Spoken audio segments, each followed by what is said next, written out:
Assalamualaikum warahmatullahi taala wabarakatuh. Selamat datang ke channel CJJFX, channel yang membuat analisa untuk pair forex. Jadi untuk video kali ini saya akan memberitahu anda ada beberapa 3 perkara penting yang harus kita perhatikan pada minggu ini. Teruskan menonton. Assalamualaikum warahmatullahi taala wabarakatuh. Selamat datang. Bismillahirrahmanirrahim. Assalamualaikum warahmatullahi taala wabarakatuh. Selamat datang.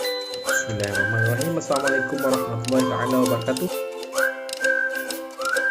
Jadi,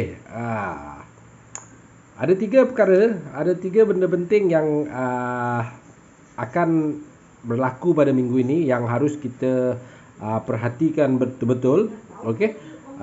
Yang bakal memberi hala tuju ke mana hala tuju sesuatu pair itu, terutamanya pair USD lah. Saya lebih memberi data tentang apa yang berlaku kepada USD kebanyakannya. Jadi untuk kita, terutamanya kita ni trader gold, jadi amat penting untuk kita mengetahui perkara inilah. Okey, perkara pertama yang penting yang kita akan tengok untuk minggu ini adalah tentang virus Omicron. Virus Omicron masih lagi menjadi isu utama dalam ekonomi dunia, di mana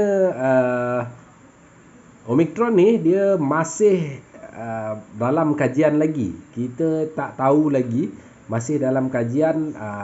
Para saintis-saintis dunia sedang mengkaji dia punya tahap kebahayaan dia, tahap bagaimana dia merebak, bahaya ke tak bahaya ke.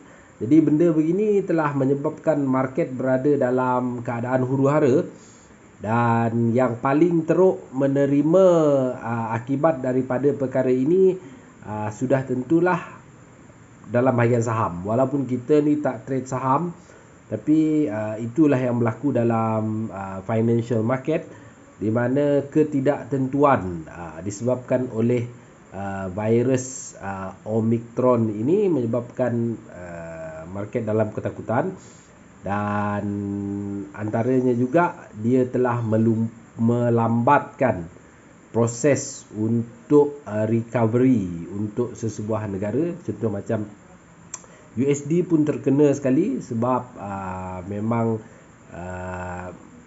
Omicron ni telah tersebar lebih bahaya, dikatakan lebih cepat cara merebaknya berbanding dengan varian Delta yang lepas lah. Delta pun tak habis lagi, ini dah ada Omicron lagi. Jadi kalau kita belajar daripada perkara-perkara yang lepas, apabila benda sebegini berlaku, yang saya nampak kesan daripada berita virus Omicron ni, yang saya selalu bagi tahu juga sebelum ini, tentang virus ni menyebabkan gold turun jauh lah, turun jauh. Jadi possibility untuk gold ini meneruskan perjalanan sekarang ini adalah amat tinggi. Okey, itu perkara pertama penting. Perkara yang kedua adalah berkaitan tentang data yang bakal keluar tidak lama lagi. Kalau tak silap pada hari Jumaat, iaitu data penting untuk USD, data CPI lah. Data CPI ini pun data kategori data inflation, di mana kita pun tahu yang USD nak buat tapering, dan dia pun nak high rate, tapi dia perlu data-data support. Antara data-data support yang diperlukan adalah CPI. Jadi oleh kerana untuk NFP yang lepas, data tak berapa nak menarik bagi USD, jadi markah untuk menaikkan rate tu dah berkurang lah sikit. Sebab itulah kita nampak yang gold ada membuat kenaikan pada hari Jumaat yang lepas, disebabkan data itu di mana pekerjaan baru dibuka tidak banyak lah, tidak banyak. Okey. Jadi untuk data CPI ni nanti Okey, data CPI ni adalah data yang amat penting untuk kita perhatikan nanti bagaimana reaksi kepada market. Sekiranya data ini baik, maka rancangan untuk membuat tapering untuk recovery dengan lebih cepat dan untuk menaikkan rate untuk USD mungkin lebih cerah.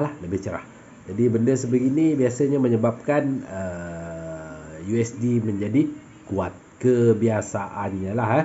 Kebetulan pula trend sekarang dalam keadaan menurun untuk gold terutamanya. Jadi kemungkinan untuk penyambungan semula penurunan itu amatlah tinggi. Tapi bergantung kepada kita tengok nanti macam mana data CPI keluar nanti. Ini boleh kita jadikan rujukan. Untuk kesan kepada market kepada data CPI nanti, macam biasa saya dah bagi tahu, saya dah ajar bagaimana caranya adalah kita tengok perbezaan antara dia punya data forecast dengan data sebenar. Jadi untuk rujukan pada sebelum data itu keluar, kita boleh berdasarkan trade berdasarkan data forecast dululah. Tapi tengok juga keadaan technical, di mana kalau kita perhatikan betul-betul gold dah turun dah jauh juga turun dan sekarang sudah naik. Cuma sekarang ini adakah betul-betul dia dah turun dan membuat rejection, adakah berbaloi untuk kita swing buy, ataupun mungkin kita boleh tunggu dia turun ke bawah lagi. Point dia maksudnya selepas data itu keluar mungkin menyebabkan gold turun lagi dan menyebabkan gold harga gold menjadi murah dan baguslah untuk diinvest untuk simpanan jangka panjang.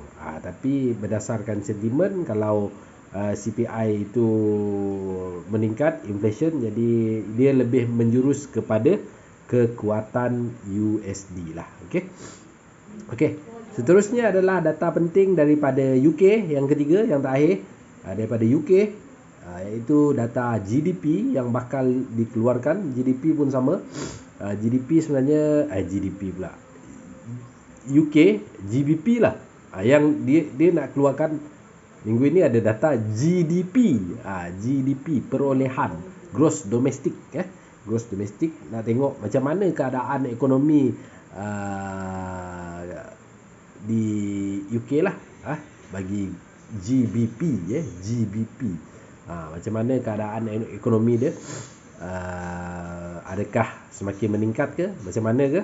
Sebab data untuk GDP ni nanti untuk GBP amat penting, sebab dia orang rancang nak high rate, walaupun dalam keadaan market yang tidak stabil lah, sebab virus ni tadi. Dia orang kan baru nak buka balik ekonomi. Kira kebanyakan negara nak buka balik ekonomi, nak buat ekonomi macam biasalah sebelum ini. Tapi maklum virus ni sekejap dia ada beta lah, delta lah, sekarang omicron lagi kan, nanti ada voltron lagi lah, nanti apa lagi, Ultraman semua ada keluar nanti. Jadi macam-macam jenis virus. Jadi ini yang menyebabkan ekonomi terpaksa ditutup semula. Tapi untuk UK sekarang ni kita tunggu data GDP dia. Kalau data GDP dia baik, kalau ini cerita kalau dia kena baik untuk dia teruskan perancangan dia untuk high rate. Itu perancangan untuk daripada UK lah. Jadi data GDP tu kena baik.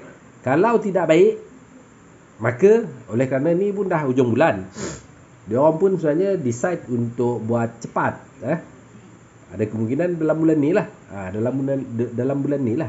Tetapi kalau data GDP ni pun dah tak baik, jadi secara automatiknya, kalau berdasarkan saya punya logik akal, maka dah tentulah Menteri Kewangan dia orang kata, data GDP tak baik, jadi tak boleh lah nak high rate. Jadi cerita high rate ni untuk GBP mungkin akan bersambung pada tahun hadapan.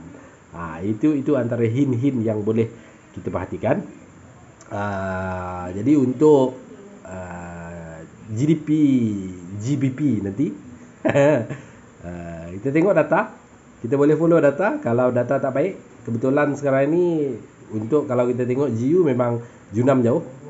Hari ni pun ada yang tanya tentang GJ, dan saya terkejut tengok GJ boleh tahan juga, dah menjunam. Junam dah melepasi tahap 150 lah. 50 sekarang di area 148 49 macam tu lah.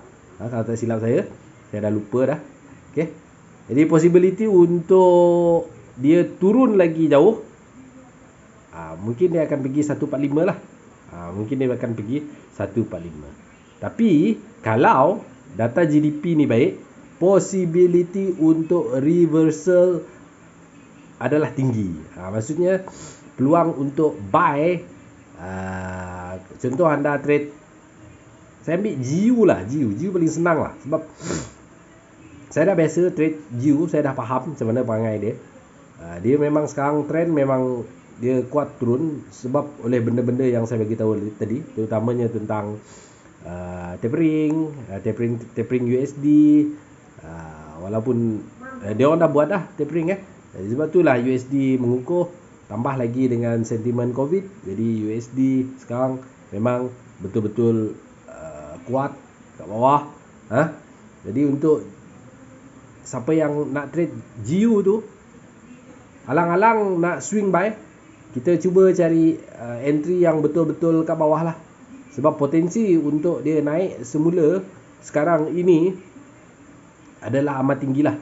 Saya jangka pun paling cap, paling bawah GBP USD terutamanya. Last defense dia saya bagilah last 1.3 0.3 macam tu lah. Dia punya price lah 1.3 1.30 itu last. Kalau dia bawah lagi daripada tu, tak payah cari sell lah, lantak lah. Downtrend ke apa ke, lantak. Masa ni mental korang pada masa ni bermentalkan seorang investor. Jadi anda letak diri anda menjadi seorang investor dah sekarang. Dah lalang kat bawah, betul-betul kat bawah 1.3. Pada masa ni kita tak pakai TF kecil dah. Kita terus cari zone weekly terus. Zone weekly kita buy. Kali ini cerita kalau dia turun lebih bawah daripada 1.3 1.3 1.27 memang confirm. Kalau saya ada kemungkinan besar, ini saya lah, planning saya lah, saya akan swing sampai kaya. Daripada 1.27 tu, InsyaAllah cubalah, kita cubalah 1.27 swing buy, lantak lah. Makin bawah makin buy, makin lantak, makin bawah makin buy, lantak lah. Maksud dia kita tak peduli lah, trend down dah tak peduli dah pada masa ni. Kita buy. Kita buy. InsyaAllah lah, insyaAllah. Dan saya jangkakan dia akan berpatah balik semula. Minima 135 ganti dalam tangan. Macam tu lah. Tapi kita tengoklah keadaan mana yang lebih berbaloi lah. Sebab gold pun keadaan dia sama je. Keadaan dia pun sama. Sekarang ni ramai yang menjangkakan oleh kerana gold dalam keadaan downtrend, possibility untuk dia pergi ke 1721. Itu yang saya nampak sekarang ni, 1721 adalah amat tinggi lah. Sebab kat situ ada zone weekly. Zone weekly support weekly 1721 lebih kurang macam tu. Hari tu dia naik balik area 174 something Jadi ada balance dalam 200 pip lagi ke bawah. Jadi mungkin kita boleh cuba try untuk sell sampai ke situ. Melihat kepada keadaan semasa sekarang, memang potensi dia untuk ke situ amatlah tinggi. Maksudnya kita boleh sell sebab probability kemungkinan untuk dia turun tu amatlah tinggi. Untuk him naik tak berapa kuat. Sebab itulah lebih better untuk kita sell. Tapi bergantung kepada structure. Kita tengok structure tak. Kalau structure tak membenarkan kita untuk sell sudah, jadi tak payahlah sell. Baik kita buy kalau structure dia berubah lah. Untuk melihat dari pada sudut teknikal, saya sudah buat dia punya analisa. Saya akan update insyaAllah setiap hari untuk analisa yang terkini. Jadi bagi mereka yang belum like dan juga subscribe kita punya channel dan tekan butang loceng, kalau belum buat tu sila buat, sebab kita membuat analisa setiap hari, insya-Allah setiap hari saya akan buat. Jadi begitulah untuk video kali ini, iaitu tentang beberapa 3 perkara penting yang kita harus lihat untuk minggu ini sebagai kita punya hala tuju untuk sesuatu gerakan harga itu. Saya ulang lagi untuk kesimpulan dia. Cerita tadi berkaitan tentang virus, dan kita ada data CPI yang bakal keluar dan juga data GDP untuk GBP. Okey, baik. Saya rasa itu saja daripada saya. Semoga video ini bermanfaat untuk anda semua. Jangan lupa tekan butang like dan juga subscribe. Sehingga berjumpa lagi. Saya CJ FX. Assalamualaikum warahmatullahi wabarakatuh.